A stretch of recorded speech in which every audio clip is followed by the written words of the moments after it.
राधे राधे बच्चों। बच्चों देखिए, पिछली बार है जो हमने कि जो छोटी छोटी डेफिनेशन है उसको बनाया था और आप लोगों ने है जो उसको बहुत अच्छे से पसंद किया, आपको समझ में आया, आपको अच्छा लगा। लेकिन है जो आपने कोई है जो कमेंट्स बच्चों नहीं किया है। मैं तो जो भी जैसा आपको लगे, अच्छा लगे बुरा लगे जैसा भी लगे, तो आप हमें प्लीज़ लाइक और कमेंट ज़रूर करिएगा, ठीक है। जिससे हमको समझ में आएगा कि हाँ ये काम मैं अच्छा कर रही हूँ या नहीं कर रही हूँ, या आपको समझ में आ रही है मेरी बात कि नहीं, पढ़ा हुआ समझ में आ रहा है नहीं, ठीक है। चलिए ओके, चलो शुरू करते हैं बच्चों। तो आज का ये जो परिभाषा हुआ है, ये म्यूज़िक सब्जेक्ट से, संगीत विषय से संबंधित है। इसी को देखिएगा। देखिए बच्चों, सब यहाँ तक हमने पहले जमजमा तक हमने आपको पढ़ाया था। अब आपकी नेक्स्ट परिभाषा आती है जवारी की, ठीक है। जवारी किसे कहते हैं ये देखिएगा। तार वाद्यों की घुड़च या ब्रिज की सतह पर स्वर को गुंजन प्रदान करने वाला विशेष स्थान। मतलब तार वाद्यों की घुड़च, जहाँ सितार वगैरह की बात हो रही है, जिसमें है जो मतलब तार सितार है या वायलिन है, ठीक है, तानपुरा है, ये इस टाइप से जो भी तार जिनके मतलब है जो जिन वाद्यों में तार का प्रयोग किया जाता है उनकी बात हो रही है, ठीक है।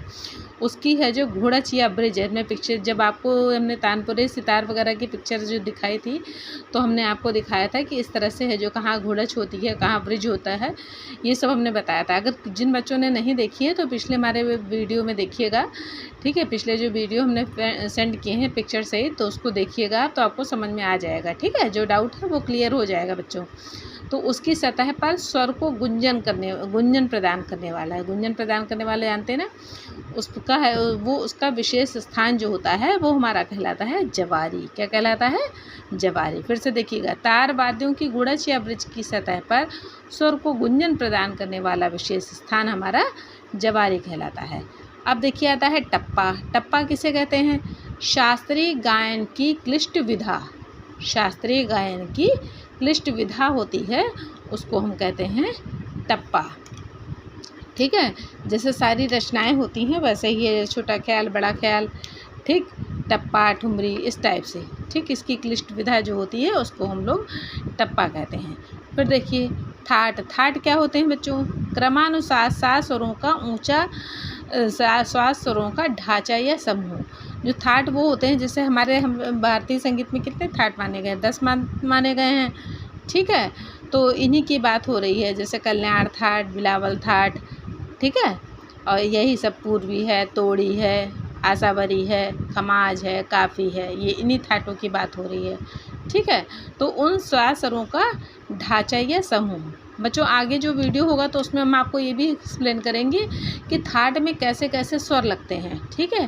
कैसे कैसे स्वर लगते हैं, उसके लक्षण क्या होते हैं, किसको थाट कहा जाता है, किसको राग कहा जाता है, ठीक है। ये सभी हम आपको प्रयास करेंगे कि धीरे धीरे सब अच्छे से एक्सप्लेन कर पाएँ, ठीक है। चलिए आगे देखिए बच्चों, ठेका। ठेका किसे कहते हैं?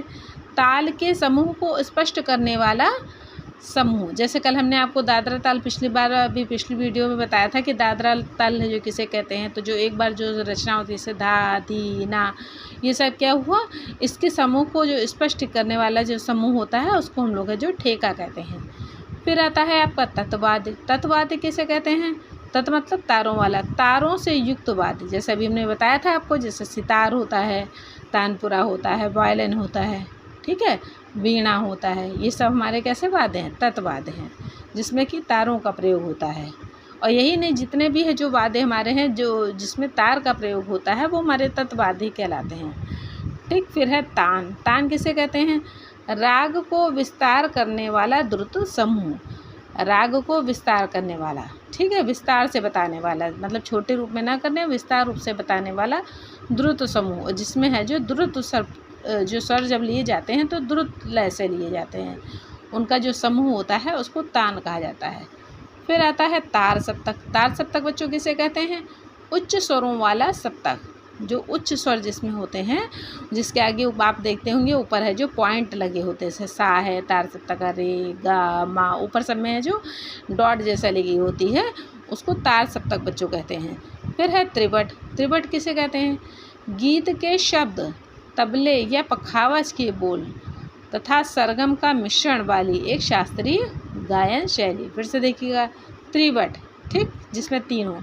गीत के शब्द उसमें होने चाहिए, तबले या पखावज के बोल होने चाहिए तथा सरगम का मिश्रण वाली रचना एक शास्त्रीय गायन शैली होती है, उसको त्रिवट कहा जाता है।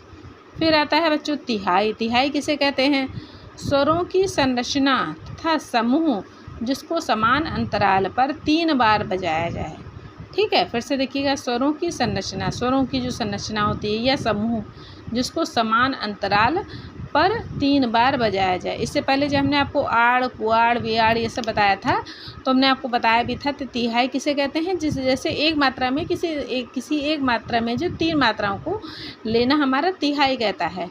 ठीक है, अब जैसे कल हमने आपको दादरा ताल ही बताई, जैसे धा, धी, ना, धा, तू, ना 6 मात्राएं थीं। अगर इसकी तिहाई बनेगी जाके तो कैसे बनेगी? धा, धी, ना, धा, तू, ना। एक मात्रा में धा, धी, ना आ जाएगा, दूसरी मात्रा में धा, तू, ना आ जाएगा, तो हमारी क्या हो जाएगी? तिहाई। ठीक है, इसी तरह से स्वरों की भी तिहाई होती है कि एक मात्रा के अंदर 3-3 मात्राओं को लिखना हमारा तिहाई कहलाता है। फिर आता है शुद्ध स्वर। शुद्ध स्वर किसे कहते हैं बच्चों? कोमल स्वर से ऊंचा होना चाहिए। शुद्ध स्वर हमारा क्या, जो बच्चे जैसे हारमोनियम है, सितार ये सब बजाते होंगे, देखते होंगे, तो उसमें देखते होंगे आप हारमोनियम ही मान लीजिए, शुद्ध स्वर होता है वो वाला, उससे ऊपर जो स्वर लगता है, जैसे शुद्ध रे हो गया, रे से हमारा है जो पहला वाला स्वर हो जाएगा कोमल रे हो गया। गा शुद्ध, गा से पहले है जो कोमल गा। ठीक, फिर माँ तो हमारा तीव्र ही लगता है। ठीक, फिर आपका हो गया गा, मा, पा तो वैसे ही आता है। धा, धा शुद्ध हो गया, धा है जो हमारा है जो कोमल, उससे पहले वाला जो की होता है कोमल धा।